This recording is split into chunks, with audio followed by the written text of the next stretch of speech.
Crosby, Stills, Nash Young with Teach Your Children from 1970's Deja Vu album.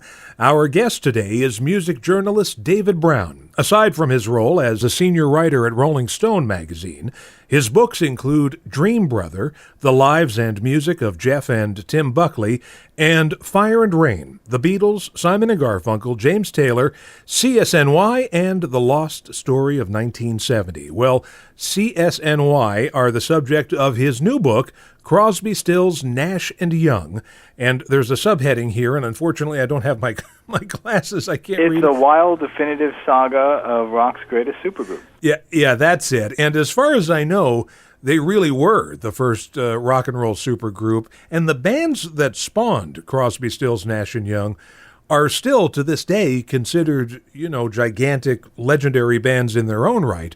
But it seems like they shed those prior associations pretty quickly with the release of the first CSN album.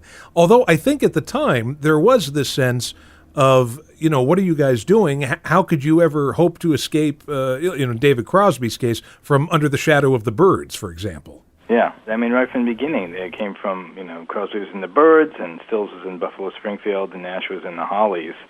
And I think that sort of hung over them a little bit in the beginning, it's true, although, I think what hangs over them these days even more is, kind of the spirit of the 60s and Woodstock. Right. I think they're so identified with that era, and those groups they were in before, of course.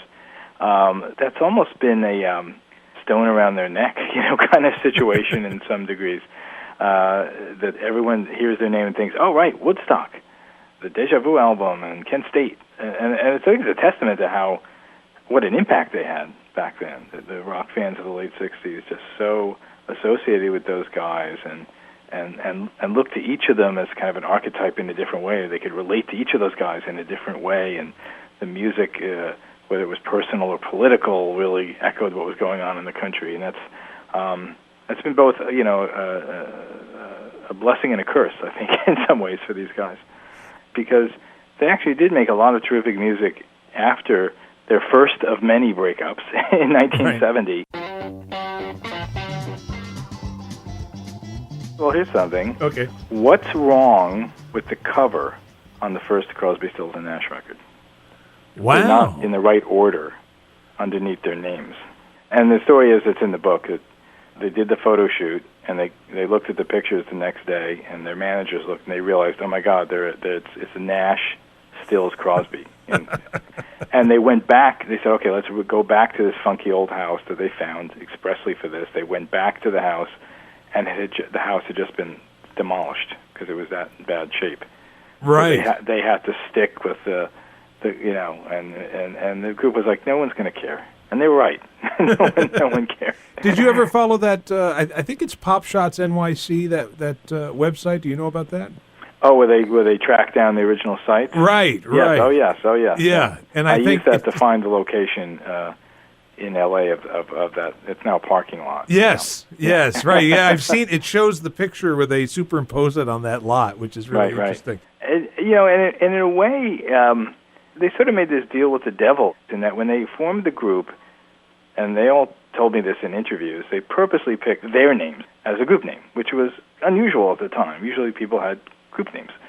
And they said, no, we're going to use our last names. And the reason we're going to do this is because, we're going to be an unconventional group. We're not going to be like your typical band. If we want to make solo albums or records with other people, or we're going to have that freedom to do that.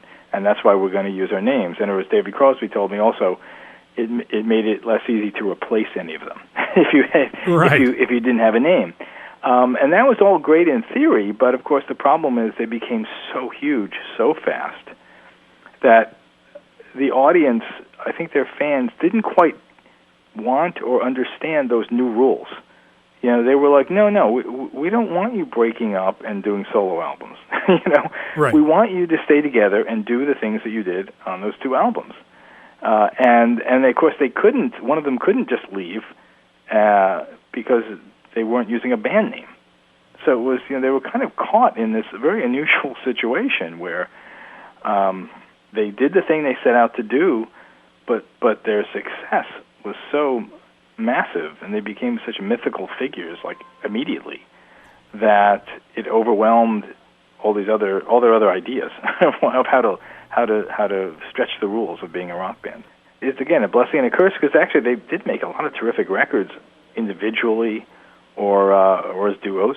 You know, if you listen to like Stephen Stills' Manassas record in '72, which was this fantastic double album where he, hopscotched from blues to country to bluegrass and folk and just everything that he was capable of, or some of the early Crosby and Nash records like Wind on the Water, which is really good. They did make some really strong records outside of the group, and some of those records sold okay and were somewhat successful, but the record company didn't really promote them sometimes because they wanted them to reunite. It got really complicated on so many levels. Crosby, Stills, and Nash with Southern Cross from 1982's Daylight Again album, and our guest is music journalist, contributing editor, and senior writer at Rolling Stone magazine, David Browne. His new book is Crosby, Stills, Nash and Young, the wild definitive saga of rock's greatest supergroup, and we'll be giving away a copy of that book in a little while. But since we were talking about the great work CSNY have done either collectively or in different iterations after 1970, I thought it would be fun to have you pick out some lesser-known gems that don't get much radio airplay these days, or if ever. And what would be your first one? I would say I would pluck a song perhaps from one of the David Crosby, Graham Nash records. There's so many. There's a great one called Homeward Through the Haze, a Crosby song. Okay. It's all about his sort of disillusionment in the mid-'70s. It's from an album of theirs called Wind on the Water. It's this kind of beautiful flowing ballad, and Carole King sings on it as well in the choruses. That's a sort of forgotten song. Very, very nice. You've got another one for us? Well, let's see. There is a really beautiful song on a Graham Nash record called Wild Tales, which came out in 1973, called Another Sleep Song. And it's this, it's probably about 10, 15 years ago now. There was a British band called Travis, if you remember them. Sure, of course. They actually invited him up on stage, and they played that song with him because they loved it so much. And I thought, wow, somebody other than me remembers this song. But it's this song about his sort of disillusioning time that he was going through in the early 70s, and it's sort of like the dark side of Graham Nash. He's like talking about being in a bubble, and he can't relate to anybody anymore, and it's not Our House. It's like the 180 degrees from Our House. 'Cause people associate him, I think, with these kind of upbeat, lightweight songs. Yeah. He had occasional moments where he got kind of dark. Okay. I want to speak for a moment about the current status of Crosby, Stills, Nash and Young, which is non-existence. And I don't know if you follow David Crosby on Twitter. Of course, yeah. Right. He is. He's very good. Yeah, he's it's a very natural form for him. Right. He obviously he responds to practically everyone. I even asked him about Star Trek, and he wrote back and told me he was a big fan. And he'll spout off about Kanye West and how he's not a fan of his. And that no-filter approach, which obviously he's had his whole life, has sometimes backfired. And it isn't the reason that he's estranged from Neil Young today because he had said something negative about Neil's girlfriend. He gave an interview about 5 years ago and said some unflattering things about Neil's then new girlfriend, Daryl Hannah, who Neil actually. They married actually last year. Right. So it was a serious thing, and Crosby insisted what he said was he shouldn't have said it, but he said it off the record. The writer of the article is the Idaho Statesman he said it was never told, it was off the record. And but anyway, the comments got out, and that was a pretty devastating blow to the group. I mean, it could well be the thing that finally the straw that broke Neil's camel's back. Right. Because he and Crosby were very tight for a long time. They were really close for a long time. But I think,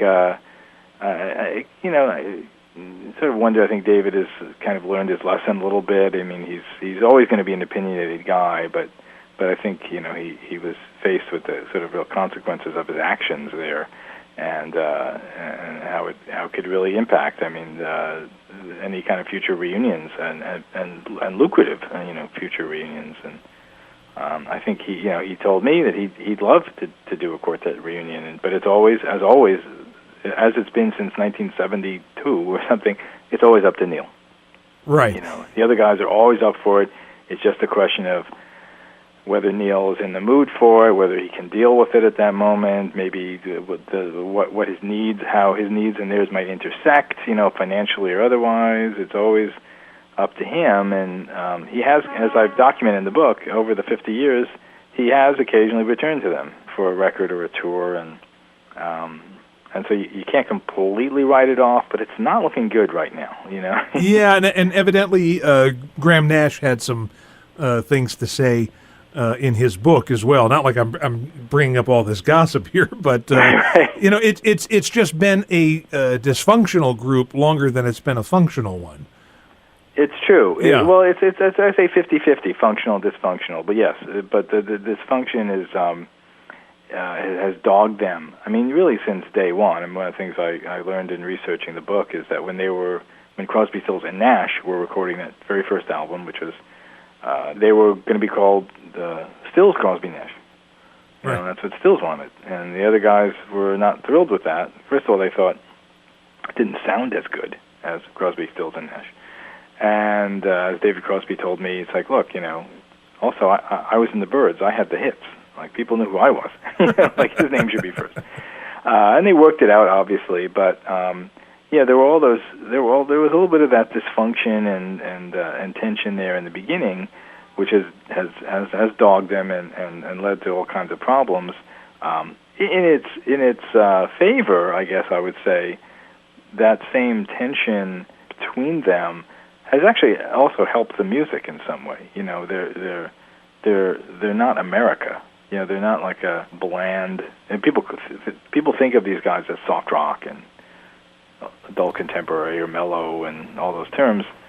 But there's always a kind of edge underneath what they're doing. There's always a little something that comes out in the music as well. And I think maybe in some ways that friction actually added more depth to their music. Once again, the book is called Crosby, Stills, Nash and Young, the Wild Definitive Saga of Rock's Greatest Supergroup. Our guest today has been music journalist David Browne. David, where would people go to not only get the book, but also keep up with you and what you're doing? Well, as far as the book, it's on Amazon and BarnesandNoble.com, and hopefully it's in your local bookstore. If not, please go to Amazon and all that. People can keep up with me on my website, which is david-brown with an E.com, and you can see you can read up on my other books that I've written, and I also have links to some of the articles I've written for Rolling Stone and some other places over the years. And there's a little email address if anybody wants to reach out and complain about some review I've written or something.